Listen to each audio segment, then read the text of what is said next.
Hello everyone. तो आज के वीडियो में हम सीखेंगे मेंस्ट्रुअल साइकिल को एकदम ही इजी तरीके से, ठीक है। तो मेंस्ट्रुअल साइकिल जो एक फिजियोलॉजिकल प्रोसेस है वो किन तीन ऑर्गन के बीच में खिला जाता है। तो एक तो अपना आएगा ओवरी, यूट्रस, और ऊपर जो दिमाग में पिट्यूटरी बैठा हुआ है जहाँ से FSH LH रिलीज होंगे। इन तीनों के बीच का पूरा ये हार्मोन्स का खेल है, ठीक है। तो इसके कौन से अलग अलग फेज़ है वो हम पहले देखेंगे, फिर हर एक फेज़ के बारे में शॉर्ट में जानकारी लेंगे, ठीक है। तो मेंस्ट्रुअल साइकिल के डे 1 को हम किसको हम डे 1 कंसिडर करेंगे। तो जब पीरियड का जो फर्स्ट डे होता है, मतलब ब्लीडिंग का जो फर्स्ट डे होता है, वहाँ से हमारी साइकिल का डे 1 शुरू हो जाता है, ठीक है। तो तब डे 1 से कौन सा फिजियोलॉजिकल चेंज शुरू होता है उस हिसाब से यहाँ पर नाम दिए गए हैं फेज, हर एक फेज को, ठीक है।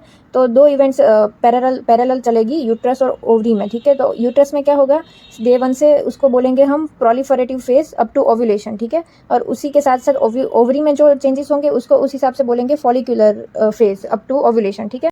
फिर अपना डे 14 आएगा जिस दिन ओव्यूलेशन होगा, मतलब कि जो एग्स है वो रिलीज होंगे ओवरी में से। लेकिन ये डे 14 क्या है, अगर 28 डेज की आपकी साइकिल है मेंस्ट्रुअल पीरियड की, तो फिर आपका डे 14 पर ओव्यूलेशन होगा, लेकिन उसको काउंट करना है पीछे से। मतलब डे 28 है तो लेंथ ऑफ साइकिल अगर मेरी 30 डे है तो 30 डेज की साइकिल है तो 30 - 14 डे तो 16th, तो 16th डे पर मेरा ओव्यूलेशन होगा। इस तरीके से याद रखना है, ओव्यूलेशन पीछे से डे 14 काउंट करना है, ठीक है। और ओव्यूलेशन के बाद यूट्रस और ओवरी में चेंजेस हो गए, उस हिसाब से उन दोनों को भी नाम दिया हुआ है। यूट्रस में सिक्रेटरी फेज शुरू होगा और ओवरी में ल्यूटियल फेज शुरू होगा। अब हम आगे डिटेल में पढ़ेंगे इसके बारे में।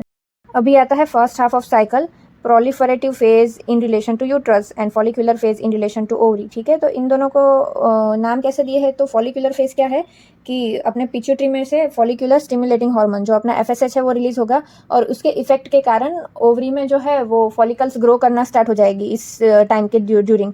तो इसलिए इसको बोलते हैं फॉलिकुलर फेज। और प्रोलिफरेटिव फेज क्यों बोलेंगे, क्योंकि यूट्रस जो है उसमें अंडर द इस्ट्रोजन इन्फ्लुएंस जो यूट्रस की वॉल है उसमें प्रोलिफरेशन शुरू हो जाएगा, वॉल थिक बनना स्टार्ट हो जाएगी, ब्लड वेसल्स ग्रो करेगी वगैरह सब। तो इसलिए इसको बोलेंगे प्रोलिफरेटिव फेज, ठीक है। तो इस फेज का मेन हार्मोन कौन सा है, वो है इस्ट्रोजन, ठीक है। और ये ओवेरियन जो साइकिल है जो हमने फॉलिकुलर फेज बोला, उसकी जो ओवेरियन साइकिल है वो इनिशिएट कौन करेगा, अपना FSH जो पिट्यूटरी में से आएगा। और इसमें और ये है कि जो ग्रेन्युलोसा सेल है ओवरी के, वो कौन सा हार्मोन सिक्रीट करेंगे, तो है इस्ट्रोजन E2 और इनहिबिन B है और एंटी मुलेरियन हार्मोन है, ठीक है। और अभी इस्ट्रोजन की इफेक्ट कैसे होती है, इस्ट्रोजन की इफेक्ट ऊपर पिट्यूटरी में कैसे होती है, तो वो नेगेटिव फीडबैक मैकेनिज्म थ्रू काम करता है। मतलब कि इस्ट्रोजन का लेवल जैसे बढ़ेगा तो वो नेगेटिव फीडबैक जाएगा पिट्यूटरी में से, उसके वजह से FSH और LH का जो सिक्रीशन है वो कम हो जाएगा, मतलब नेगेटिव फीडबैक मैकेनिज्म से काम करता है। लेकिन अगर जो अपना इस्ट्रोजन है वो मोर देन 200 पाइकोग्राम फॉर 48 आवर्स अगर रहता है तो उसकी वजह से LH सर्ज होता है, ठीक है। LH सर्ज मतलब कि LH एकदम से ही एकदम पिक पर चला जाता है। और जो ये LH सर्ज जो होता है वो मेंटेन कौन करता है, दो हार्मोन इसको मेंटेन करते हैं, इस्ट्रोजन एंड प्रोजेस्टेरॉन। और okay, so before ovulation FSH and LH surge होता है, और LH सर्ज की वजह से फिर हमारा होगा ओव्यूलेशन, ठीक है।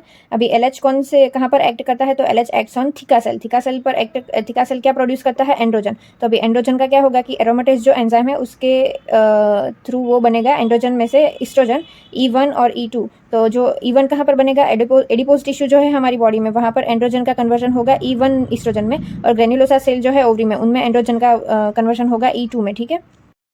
चलो, अगर हम अज्यूम कर लेते हैं कि हमारी साइकिल 28 डेज की है, तो अभी तक जो प्रोसेस बताई वो सारी डे 1 से लेके डे 13 तक ये सारी प्रोसेस चलेगी। और डे 14 पर क्या होगा, हमारा ओव्यूलेशन होगा। अगर आपको याद हो तो हमारा oogenesis तो माँ के पेट में ही शुरू हो जाता था, लेकिन उसमें जो प्राइमरी oocyte में से सेकेंडरी oocyte बनने वाली प्रोसेस थी जिसको हम मियोसिस बोलते थे, वो अरेस्ट हो जाता था डिप्लोटिन फेज ऑफ प्रोफेज, ठीक है, तब अरेस्ट हो जाता था। लेकिन वो कब शुरू हो जाता था, जब हम प्यूबर्टी अटेन करते थे, उसके बाद ये वाला प्रोसेस शुरू हो जाता है, और इसी चीज़ को हम बोलेंगे ओव्यूलेशन। तो अभी इस दौरान फॉलिकल का क्या होगा, जैसे कि प्राइमरी oocyte में से सेकेंडरी oocyte बन के रिलीज हो गया, ठीक है। तो फिर फॉलिकल में से रिलीज हो गया, तो फिर अब फॉलिकल बनेगा अपना कॉर्पस ल्यूटियम कहलाएगा, ठीक है। और फॉलिकल किसको बोलेंगे, सबसे पहले तो जो प्राइमरी oocyte जो था हमारी ओवरी में ऑलरेडी, उसके अराउंड जो फॉलिकुलर सेल थे, तो वो पूरी यूनिट को बोलेंगे हम फॉलिकल्स, ठीक है। तो अभी ये टाइमलाइन दी हुई है कि ये जो सारा प्रोसेस है जिसमें फर्स्ट हाफ ऑफ साइकिल में जो LH सर्ज होता था तब से लेके ये सारी चीज़ें होने तक का टाइम कितना लगता है ऐसा।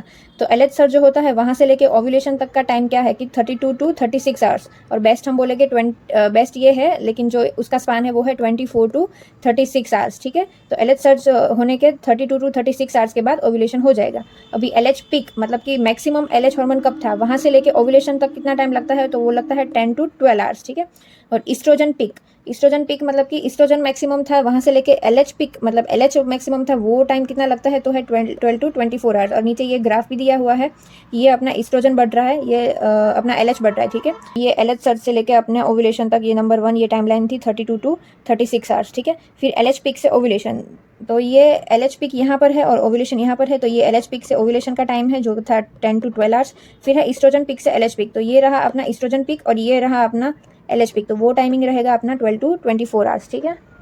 अभी हमने first half of cycle and ovulation के बारे में देख लिया, अब हम देखेंगे सेकेंड हाफ ऑफ साइकिल, ठीक है।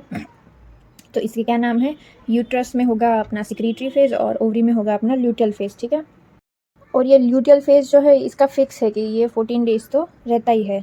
और इसको हम ल्यूटियल फेज क्यों बोलेंगे, क्योंकि ओवरी में जो हमने आगे देखा था कि फॉलिकल में से कॉर्पस ल्यूटियम बनता है, ठीक है। तो ये जो कॉर्पस ल्यूटियम है ये अब सिक्रीट करना शुरू कर देगा प्रोजेस्टेरॉन। तो अब ये जो सेकंड हाफ ऑफ साइकिल है उसमें आफ्टर ओव्यूलेशन प्रोजेस्टेरॉन सिक्रीट करेगा कॉर्पस ल्यूटियम, तो इसलिए ओवरी में इसको बोलते हैं ल्यूटियल फेज। और यूट्रस में इसको क्या बोलेंगे, सिक्रीटरी फेज। सिक्रीटरी फेज क्यों बोलेंगे, जो प्रोजेस्टेरॉन सिक्रीट होना शुरू हो गया है, तो अभी जो यूट्राइन वॉल है, जो यूट्रस की कैविटी है, उसमें फ्लूइड एक सिक्रीट होना शुरू हो जाएगा जो न्यूट्रिएंट्स में रिच होगा, प्रोटीन में रिच होगा, ऐसा फ्लूइड शुरू हो जाएगा यूट्रस में, इसलिए इसको बोलेंगे हम सिक्रीटरी फेज। अभी जो ये प्रोजेस्टेरॉन है ये सेकेंड हाफ ऑफ साइकिल है उसका मेन हार्मोन है। तो अभी प्रोजेस्टेरॉन कैसे वर्क करता है, प्रोजेस्टेरॉन का ऐसा है कि अगर उसका कॉन्सेंट्रेशन लो होता है तो ये एलएच और एफएसएच पर पॉजिटिव इफेक्ट डालेगा, मतलब पॉजिटिव फीडबैक मैकेनिज्म के द्वारा काम करेगा। मतलब प्रोजेस्टेरॉन लो लेवल में है तो वो एलएच और एफएसएच को सिक्रीट करने के सिग्नल भेजेगा। अगर प्रोजेस्टेरॉन लेवल हाई है तो फिर आएगा अपना negative feedback mechanism, same to same oestrogen के जैसे, मतलब वो एफएसएच और एलएच का जो सिक्रीशन है उसको इनहिबिट करेगा, ठीक है। और जैसे ही ये सेकेंड हाफ ऑफ साइकिल का 14 डेज कंप्लीट हो गया, तो मतलब साइकिल यहाँ पर कंप्लीट हो गई और उसके बाद का जो डे 1 शुरू हो जाएगा वापस से। तो जो डे 1 है वहाँ पर तब ब्लीडिंग शुरू हो जाएगा, उसको वापस से न्यू साइकिल शुरू हो जाएगी। Day 1 of bleeding is day 1 of menstrual cycle. तो ये हमने ईजीएस्ट एंड सिंपलीस्ट वे में मेंस्ट्रुअल साइकिल सीख लिया।